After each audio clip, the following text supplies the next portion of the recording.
নানা সমালোচনা করা এই চরমোনাই পীর দুই নৌকায় পা দিয়ে এবার তিনি কোন নৌকার যাত্রী হতে চলেছেন সেটাই এখন চিন্তার বিষয়।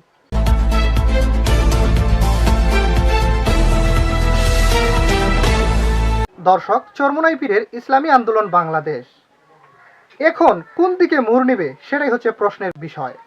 একদিকে জামায়াত ইসলামী তাদেরকে কাছে পাওয়ার চেষ্টা করছে, অপরদিকে বিএনপি তাদেরকে কাছে পাওয়ার জন্য চেষ্টা তদবির চালিয়েই যাচ্ছে।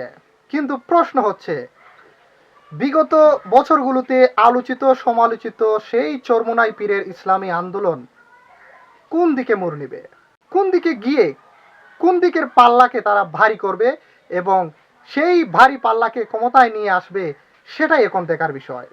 আর এই বিষয় সম্পর্কে বিস্তারিত জানতে হলে আপনাকে পুরো ভিডিওটি না টেনে দেখতে হবে।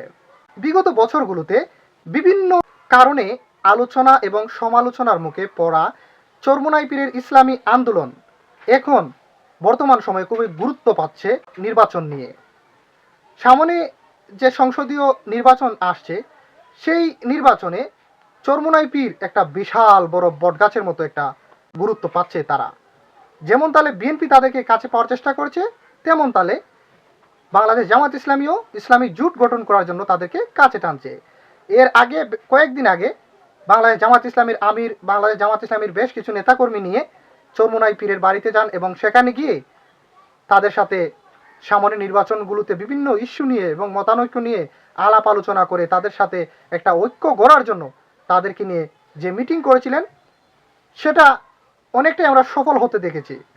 তখন চরমোনাই পীরের মুখে হাস্যোজ্জ্বল চেহারা দেখা গেছে। উনি ইসলামী জোট নিয়ে একটা পজিটিভ একটা আশ্বাস দিয়েছেন, যেটা নিয়ে বাংলাদেশ জামাত ইসলামীও খুব আশা প্রকাশ করেছে। কিন্তু এর পরপরই নির্বাচনের জন্য মরিয়া বিএনপি তড়িঘড়ি করে ইসলামী আন্দোলনের সাথে এই চরমোনাইয়ের সাথে মিটিংয়ে বসলো এবং তারা বিভিন্ন দফা নিয়ে আলাপ আলোচনা করলো। অবশেষে দেখা গেল বিএনপির সাথে বৈঠক করার পর চরমোনাই পীরের সুরটাও একটু যেন নরম হয়ে আসলো। তারা বিএনপিকেও একটা আশ্বাস দিয়ে গেল যে না, তারা বিএনপির সাথেও জোট করার ইচ্ছা তাদের রয়েছে। মাঝে মাঝে জামায়াতের সাথে যে বিশাল বড় একটা সম্পর্কে ফাটল দেখা গিয়েছিল অতীতে, চরমোনাই পীর বলেছিলেন যে জামায়াতের সাথে ঐক্য গঠন করা সম্ভব নয়, কখনোই সম্ভব নয়, এরকমও বলেছিলেন। কিন্তু মিটিংয়ের পরে তিনি পজিটিভলি একটা কথাবার্তা বললেন। আবার বিএনপির সময়ও নানা সমালোচনা করা এই চরমোনাই পীর আবার বিএনপি মহাসচিব মির্জা ফখরুলের সাথে মিটিংয়ের পর তিনি তাদেরকেও আশ্বাস দিলেন। কিন্তু দুই নৌকায় পা দিয়ে এবার তিনি কোন নৌকার যাত্রী হতে চলেছেন সেটাই এখন চিন্তার বিষয়। উনি কি দেশে ইসলাম প্রতিষ্ঠা করার জন্য, দেশে ইসলামী শাসন কায়েম করার জন্য উনি কি ইসলামী জোট তথা জামাতের সাথে যাবেন, নাকি আবারও কোনো একটা পল্টি তিনি মারতে চলেছেন?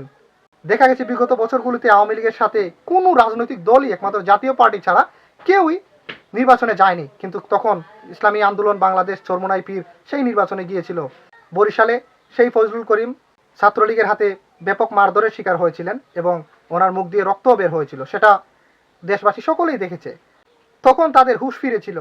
কিন্তু এই চরমোনাই পীর কি জাতীয় পার্টির মতো অবদান রাখবে দেশে? যারা দ্বিমুখী নীতি অবলম্বন করে, কখনো এই দল কখনো ওই দল, জাতীয় পার্টির মতো অবস্থা যাদের হয়, তারা তাদের অস্তিত্ব সংকটে পড়ে। জাতীয় পার্টি এখন বিলীনের পথে। জাতীয় পার্টির নাম এখন কেউ মুখেও নেয় না। কেন? কারণ তাদের এই মির্জাফরি, তাদের এই গাদ্দারির কারণে জাতীয় পার্টির নাম কেউ এখন আর মুখে নেয় না। কিন্তু দেখা যাক শেষ পর্যন্ত ইসলামী আন্দোলন বাংলাদেশ কি করে লক্ষ হাজার হাজার যুবকের প্রচেষ্টা অর্জিত সেই স্বাধীনতা কি ভুলুণ্ঠিত করে তারা, নাকি এই দেশের অর্জিত স্বাধীনতাকে তারা সমুন্নত রাখতে তারা প্রচেষ্টা চালায়। এখন শুধু একটাই পালা, সময়ের পালা, দেখার পালা চরমোনাই পীর ইসলামী আন্দোলন নিয়ে কোন দিকে যান আর কোন দিকে গিয়ে কোন দিকে মোড় নেন। সেটা কি জনগণের জন্য মঙ্গল হবে নাকি দেশের জন্য অমঙ্গল বয়ে আনবে?